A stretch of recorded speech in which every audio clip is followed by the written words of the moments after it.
Hi all. Today I'm going to share with you a meal prep which comes quite handy when people do not have much time juggling between the personal and professional lives. They, however, like to cook themselves. So what do they do? Balance. That's the mantra.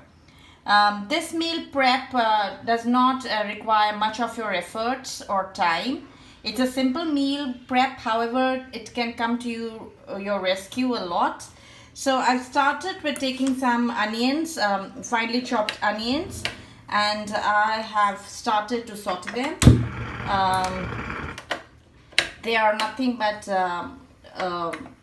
plain onions just sauteed in the oil. Whatever oil you need to add, it's your preference, whatever oil you use.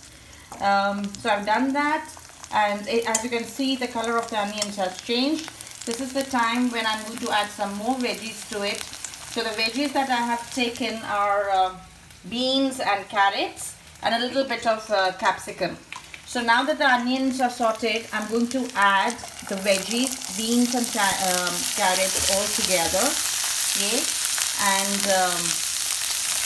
we'll keep on sauteing them till the time they become a bit soft.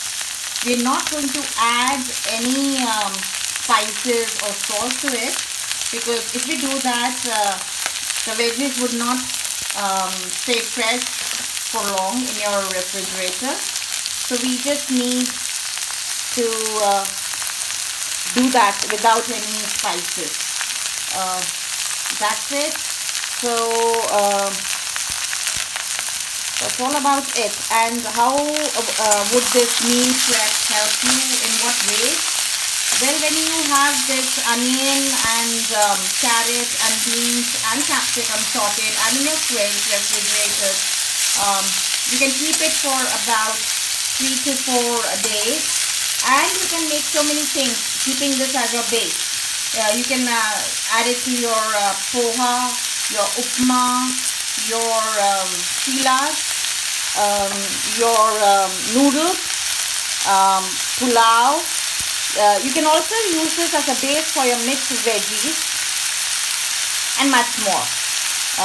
However, the reason that I said that you should not add spices to it, because every meal would require different spices, barring a few like salt, pepper, black pepper, and all. Because if you're making poha, probably you wouldn't like to add some spices which you would add to your noodles. So for example, in poha, you're adding some mustard seeds, some curry leaves, but in noodles you wouldn't want that to go in this base. This is the reason why I say that don't add any spices. Add the spices as per your preference, as per the dish that you'll be using it in. And one more thing, the capsicum that you add should be added in the end, and that too when most of the veggies are already done. So and the cooking time for carrots and beans is almost the same, so I have added them together in the onion. That's it, friends. Thanks for watching. Bye.